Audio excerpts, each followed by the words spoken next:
Okay, let us go ahead and unpack this.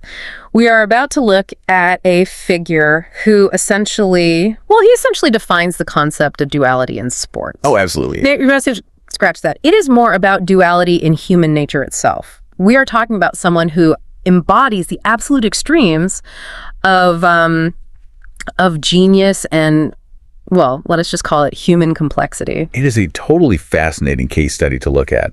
Usually when we examine athletes, even the absolute greats, we look at their stats and their wins. Right. We look at their losses, maybe a scandal or two if it pops up. But with this subject, the stats, while they are absolutely incredible, they are almost secondary to the narrative arc of his life. It is honestly operatic. Operatic. That is exactly the word. Operatic. Because if you are joining us for this deep dive, you should know we are not just reading a list of match results today. No, definitely not. We are looking at a man who broke the world transfer record not once, but twice. Which is incredibly rare. Yeah, and a man who, in a single game, literally just 4 minutes apart, scored the most controversial goal in the history of the sport, and then immediately followed it up with the most beautiful goal in the history of the sport. It really is the perfect storm of high-octane performance and deep personal controversy. Completely. We are talking about massive highs here. World Cups and championships in cities that had literally never won anything before him. And massive lows, too. Yeah, the suspensions, the drug tests, and a very public, very painful battle with his own demons. So today on the deep dive, we are looking at the one and only Diego Maradona. Yes, we are. And our mission here is actually pretty specific for you guys listening. We want to understand how a boy from what the source material calls a poor financial condition in Argentina became this massive global icon. Right. We want to analyze those really specific turning points that ended up defining his entire legacy. And honestly, I just want to figure out how someone survives being treated like a literal god while simultaneously just struggling with being a regular man. It is a lot to carry. And we have some really incredible source material to work through today to figure that out. We really do. We have these transcripts detailing his biography, his stats, and the specific timelines of his rise and fall. Although I definitely have to warn you guys, some of these old scanned documents have some really interesting interpretations of spellings. Oh yeah, the OCR on these old scans is pretty funny. We will have to decode some of that as we go. I saw some of those. There are definitely some major aha moments in here that just completely blew my mind, and then some other things that made me squint at the page trying to figure out what it meant. Yeah, but we will get to the hand of God and the goal of the century and some stats about his youth career that are, quite frankly, ridiculous. It raises a big question right off the bat, though. How can one person be responsible for the greatest moment in soccer history and one of the most controversial just 4 minutes apart? That is the ultimate question, isn't it? It really is.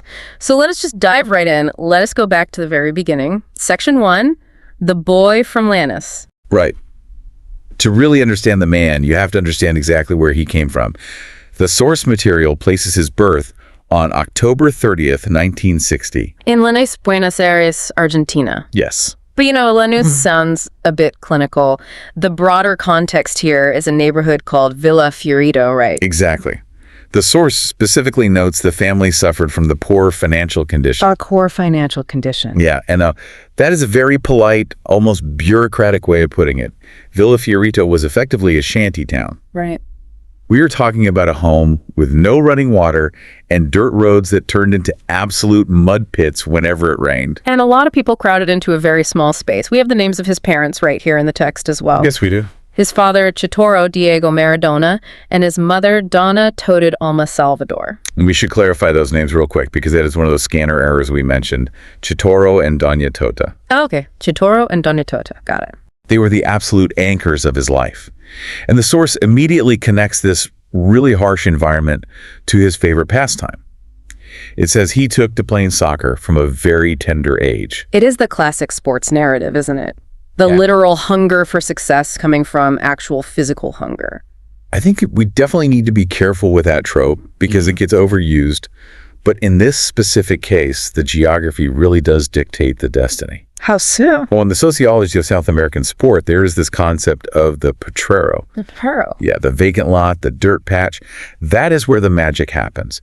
For a boy in that kind of financial condition, the ball is not just a toy. It is an escape. Exactly. It is the only thing that makes sense in a totally chaotic world. It is a potential ticket out, sure, but initially it is really just pure joy in a place that honestly did not have a lot of it to go around. And for Maradona, that joy very quickly became a weapon very, very early on. It became his entire identity.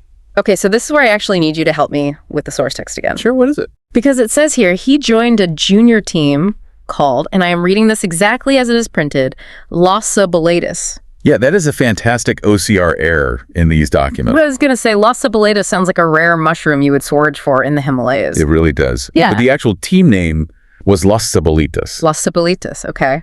Which translates to what? The Little Onions. The Little Onions. Okay, well, that is considerably less intimidating than, say, the Tigers or the Lions. You would definitely think so. Yeah. But just imagine being an opposing team in that youth league. Okay. You show up to play the Little Onions, and then they proceed to just absolutely destroy you. Because that is exactly what happened, right? That is exactly what happened. This is the first real wow moment for me in the research. Maradona led this team to a 136-match unbeaten streak. Wait, let us just pause on that number for a second. Sure. 136 matches. That is not another typo in the document. No typo there. Yeah. 136 games. That is insane. I'm thinking about the basic math on that. It is a lot of soccer. If you play, say, once a week, that is nearly 3 full years without ever losing a single game. Exactly. And in youth sports, there is usually so much variance. Right, kids are unpredictable. Exactly. Kids have bad days. They get distracted by something off the field. The team chemistry changes from week to week. Players get sick. Or maybe the ball just takes a bad bounce on a dirt pitch. Yeah. So to go 136 matches without a single loss, that suggests a level of dominance that is almost entirely unheard of. It is a true statistical anomaly. It is terrifying. Honestly, just imagine being the parent of a kid on the opposing team. Oh, man. You show up to the field, you see the short kid with the big hair. You know, it is Maradona is lacing up his boots, and you just know, well, we are not winning today. Maybe we can just keep it to single digits. Precisely. And the source actually calls this out. It says this streak displayed his prodigious capability and talent. Prodigious capability. I think that word prodigious is really the key there. It was not just that he was a good player. He was seemingly operating on an entirely different level of physics than the other children. Just totally outclassing everyone. Completely. He had this incredibly low center of gravity, which he kept his whole career, by the way, that made him virtually impossible to knock off the ball, even at just 10 or 11 years old. And what does that do to a kid's psychology, to just never, ever lose? See, that is the deeper layer here. It sets this profound expectation of absolute invincibility. You just expect to win. Right. If you go through your entire formative adolescence winning every single time you step onto the pitch, you start to fundamentally believe that you can bend reality to your will. Wow. Yeah, I can see that. It creates a massive ego, yes, but it also creates a massive burden. Because the first time you do actually lose, or the first time things do not go exactly your way, it is not just a regular loss. It's a crisis. It is a glitch in the matrix. It haunts him and perhaps drives him for the rest of his entire life. So he rides this incredible wave of invincibility right into the pros. According to the timeline, he makes his professional debut in 1976. Right. And looking closely at the timeline, he was born in late 1960 and debuted in 1976. So he was a little bit before his 16th birthday. Really? Yeah, 10 days before his 16th birthday, actually. A 15-year-old playing professional soccer. I mean, I was barely trusting myself to cross a busy street at 15, and he is playing for Argentina's juniors in the top competitive flight. And he is not just playing to fill a roster spot or get some minutes. He spent 5 years with that club. Huh. Just look at the production numbers in the text. 167 appearances. And the goals? 115 goals. 115 goals. Let that sink in for a minute. For a teenager and a young adult playing in a fully professional league, It is staggering. that is a strike rate that would make seasoned 10-year veterans incredibly jealous. It establishes him immediately as a massive threat. Yeah. He was not just a playmaker. He was not just some dribbler who did fancy tricks to the crowd, but produced zero end product. Right. He was a lethal scorer. From the very moment he stepped onto a professional pitch, he was finishing plays. He was the main character. So you have this young prodigy. He dominates the youth scene with a 136-game streak. He completely dominates the domestic professional league as a teenager. The next logical step has to be the international stage. And that transition happened incredibly quickly.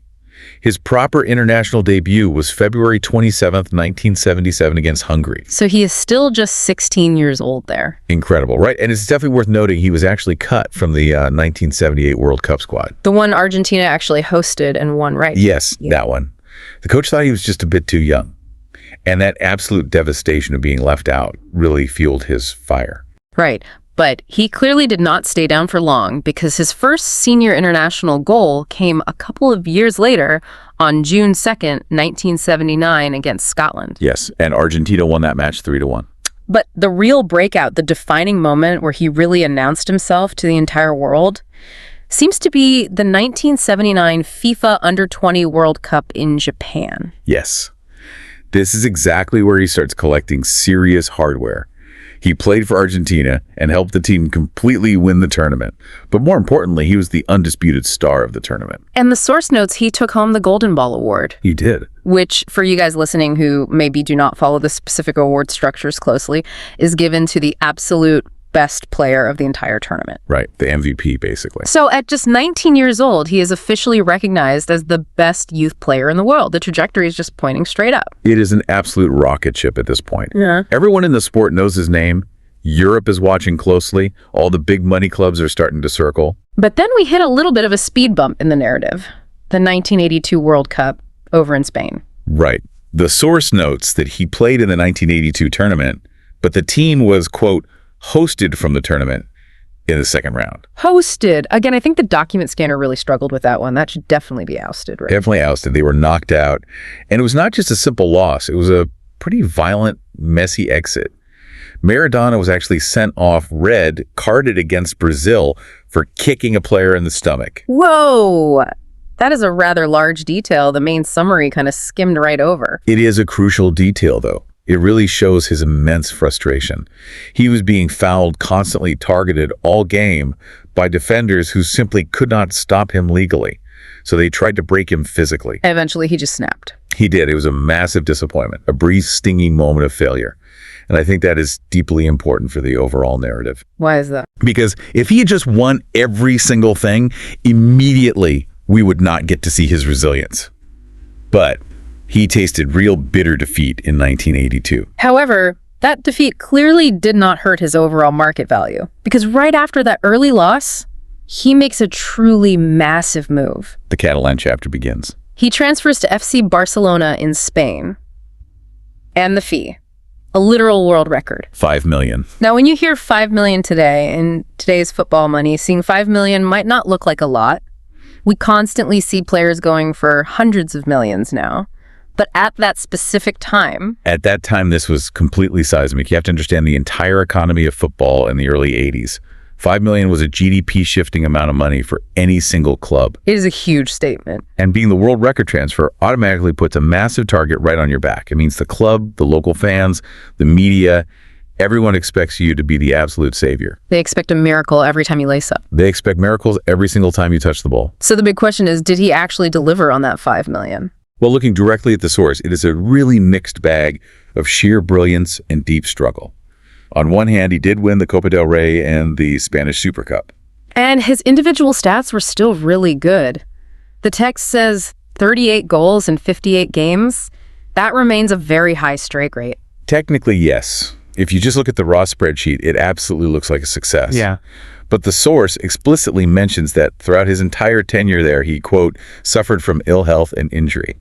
Now, ill health sounds like he just caught the flu a few times. But it was way more serious than that, wasn't it? Much more serious. He actually had a severe bout of hepatitis, which took him entirely out of action for months. Oh, wow. But the injury that is mentioned, that refers to a truly horrific moment where an opposing defender named Andoni Goicoechea, who was literally known as the Butcher of Bilbao, essentially shattered Maradona's ankle with a vicious tackle from behind. The Butcher of Bilbao. That is definitely a nickname you have to earn. Indeed it is. It was a genuinely career-threatening injury.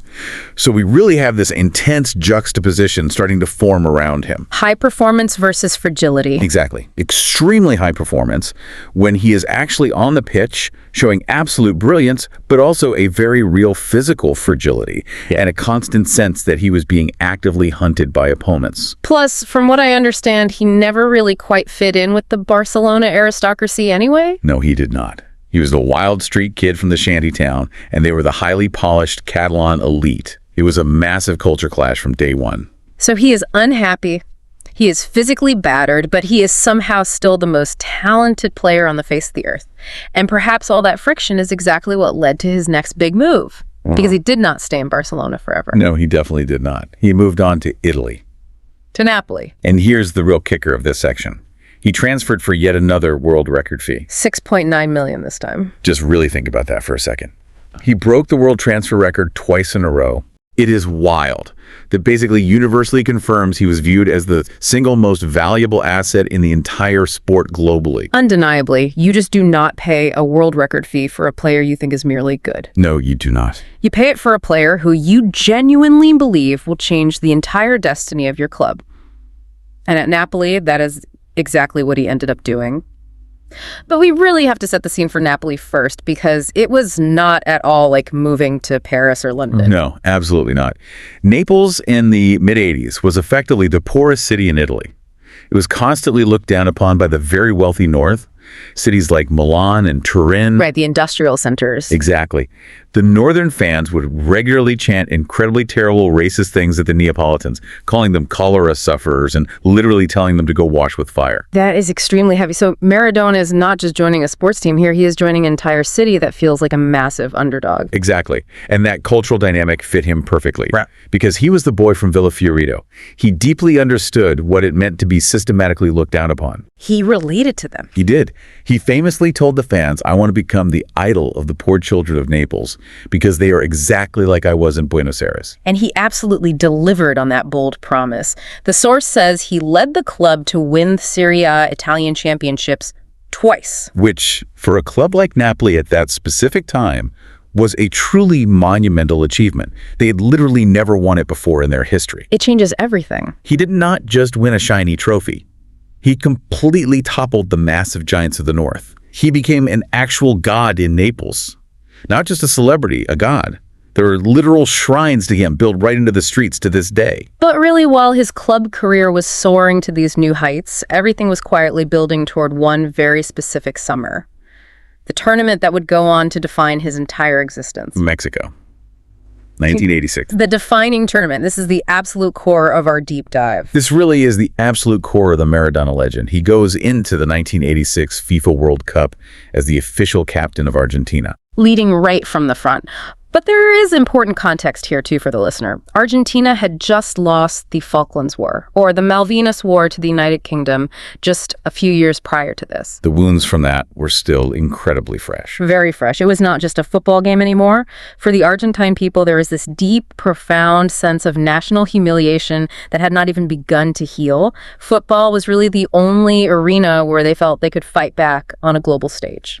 And destiny has a very funny sense of humor because in the quarterfinal of the World Cup, Argentina naturally draws England. June 22nd, 1986. This match, it is almost Shakespearean in its inherent drama. The intense heat of Mexico City, the crazy altitude, and the heavy political tension just radiating off the stands. The source material breaks this down perfectly, but we really need to live in these specific minutes to understand it. It is the second half of the match. The score is 0-0. The tension is incredibly high. And then the moment finally happens, minute 51. The hand of God. The source document describes it very simply. It says Maradona punched the ball in with his head. Punch the ball in with his head. That is such a beautifully contradictory image, but it is exactly what visually happened. A miskick from an English defender ends up sending the ball looping high up into the air toward the goal.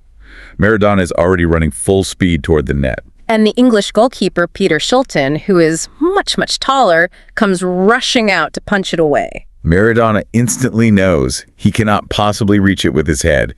He is just too short to beat Shilton in the air. So what does he actually do? He jumps up, and in a single fluid motion that is so fast you can barely even see it in real time, he flicks his left fist up right next to his head and literally punches the ball straight into the net. And the absolute most crucial detail from our source, the infraction was entirely missed by the referee. The referee, Ali Ben Nasser from Tunisia, simply did not see the hand make contact. He honestly thought it was a clean header. He points straight to the center circle, the goal is given. Can you even imagine the sheer audacity of that? in a World Cup quarterfinal against your bitter rivals. To try something like that. It speaks to a certain profound desperation to win, perhaps. Or maybe it is just pure raw instinct. The ball was right there. The goal was wide open. It was cheating, plain and simple. The English players must have been furious. Well, they were absolutely furious. They were chasing the referee around the pitch. But Maradona, he was already sprinting away, celebrating wildly, screaming at his own teammates to come over and hug him so the referee would not get suspicious and change his mind. And it was, of course, later officially nicknamed the Hand of God goal, which honestly is probably the best PR branding for a massive rule violation I have ever heard in my life. And he actually coined it himself. In the post-match press interview, he coyly said it was scored a little with the head of Maradona and a little with the hand of God. It just adds this crazy mythical quality to the whole event. It was not just a dirty handball, it was literal divine intervention. But here is where the story gets really, truly interesting. Because if that was the only memorable thing he did in that match, he might have just been remembered as a straightforward villain. Right, just a cheat. A guy who unfairly stole a massive win. Exactly. But then exactly 4 minutes pass. Just 4 minutes. 240 seconds later. Maradona gets the ball again. He is deep inside his own half of the field. The source specifically says he raced almost 200 feet down the field. 200 feet. That is over 2/3 of the entire pitch. And he did not just sprint in a straight, uninterrupted line. The text notes he passed 5 different English players. Let us really visualize this for a second. He initially spins away from 2 midfielders with a pirouette that honestly belongs in the Bolshoi Ballet.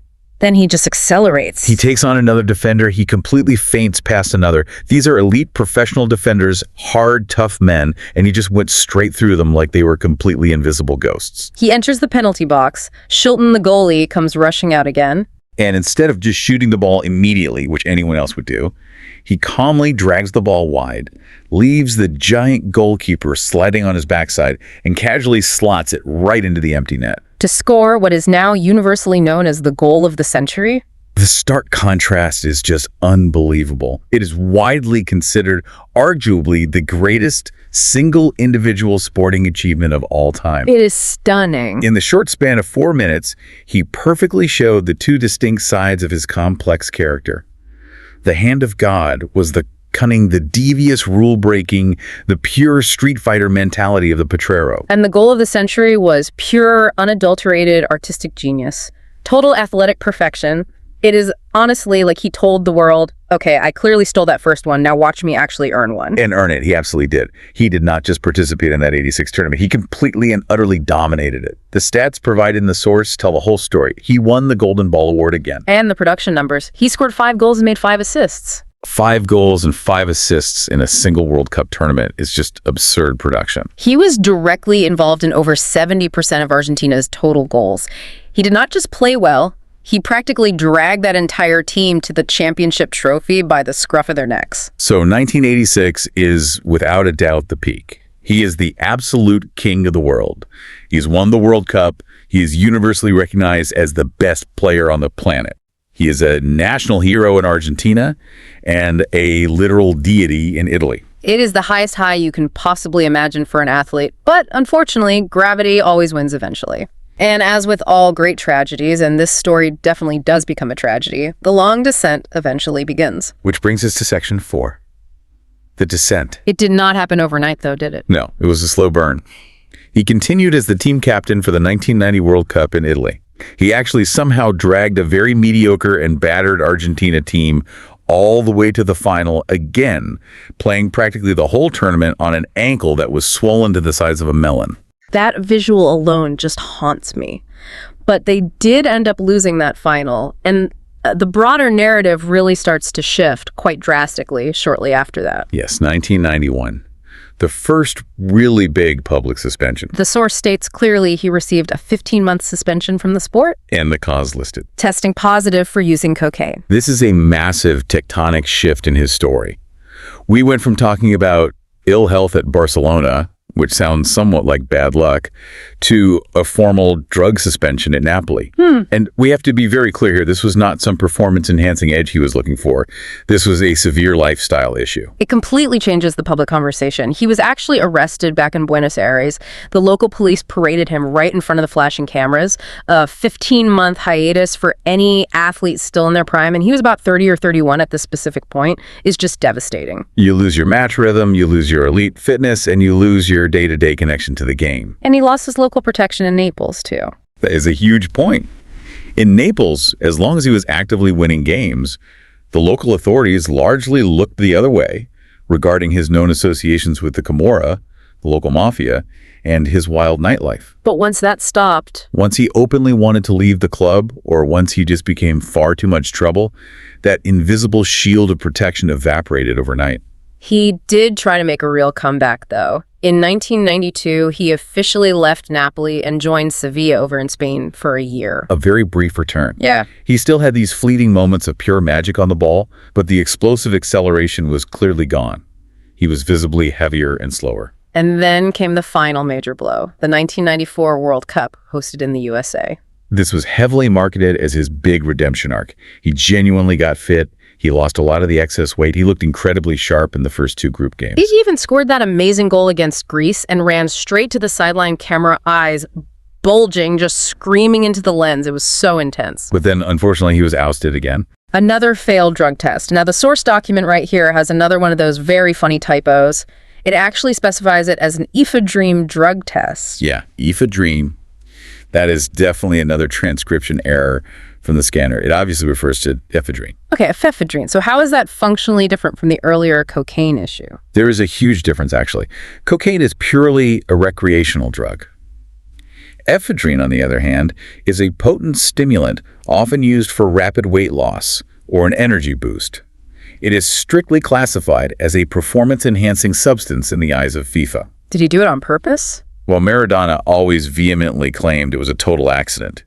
He said his personal trainer gave him an over-the-counter energy drink legally bought in a U.S. pharmacy that just happened to have slightly different active ingredients than the Argentine version he was used to. But the final result was exactly the same regardless. Zero tolerance from the governing body. He was immediately expelled from the entire tournament. And the source firmly notes this marked the official end of his international playing career. It was a deeply sad end. 17 years representing his country, 91 total games, 34 goals for Argentina. To have it all abruptly end by being quietly escorted off the field by a medical nurse for a failed test, it is a very heavy lasting image. He did return to his footballing roots eventually, though. In 1995, he went back home to Boca Juniors. The local club he always truly loved. He played there for about 2 years.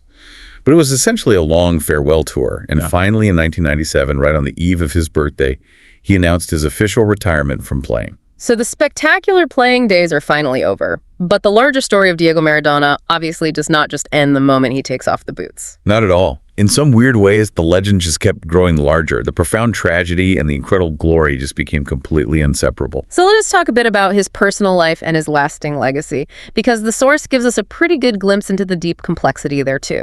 It really perfectly mirrors his professional career. Chaotic, deeply passionate, and highly complicated. The text notes, he married Claudia Villafaña on November 7th, 1984. They were widely considered the golden couple of Argentina for a long time. They had 2 daughters together, Dalma and Giannina. But then there was a highly publicized divorce later in 2004. And during those lengthy divorce proceedings, and in the many years following, the source notes that his private life was really not so private at all. Right. He publicly confirmed having an illegitimate son named Diego Sinagra, who was actually born back in Naples during the crazy 80s. And later on in 2013, he had another son, Diego Fernando, with his ex-partner Veronica Ojeda. It really just shows that his day-to-day life off the pitch was every bit as eventful and chaotic as his life on it. There was just never really a quiet, peaceful moment for him. He was constantly surrounded by a massive entourage and always front-page news. And he honestly could not manage to stay away from the game either. In 2008, he was officially appointed as the head coach of the Argentina national team. Which is an entire incredible chapter all on its own. Talk about immense pressure. He served in that role for 18 months, eventually leading them right into the 2010 World Cup. How did he do as a manager?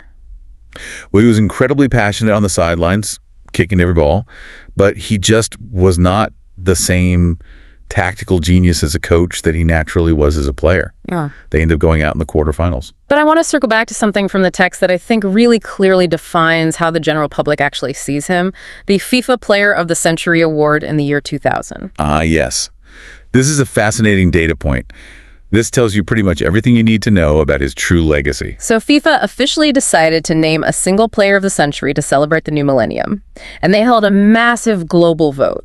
Originally, it was supposed to just be a straight internet vote, a true vote of the actual people. And what exactly happened with that vote? Maradona ended up winning in an absolute landslide. He acquired the clear majority of the total votes, 53.6% to be exact. Over half the total votes in a massive field that realistically included every great player who had ever played the game. Right. And where did Pele finish? According to the source, Pele acquired just 18.53%. That voting gap is absolutely massive. I mean, Pele is Pele.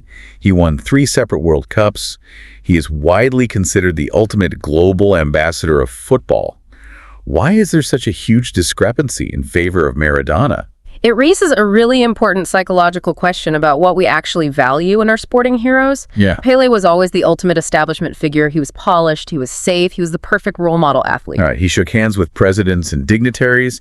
He famously never caused any real trouble. But Maradona was the ultimate flawed genius. He was the perpetual rebel. You think he was just more relatable to the average person? I really think so. The source mentions he easily won the internet side of things. The regular people actively chose Maradona. Maybe because they saw his personal struggles, his poor financial condition origins, his constant fights against authority, his many, many public mistakes. And they saw a reflection of themselves. Exactly. Or maybe they just simply appreciated the raw, chaotic street talent more than the highly polished perfection of a player like Pele. It really is the classic difference between just respecting someone and truly loving someone. You respect Pele's achievements. You deeply feel Maradona's journey.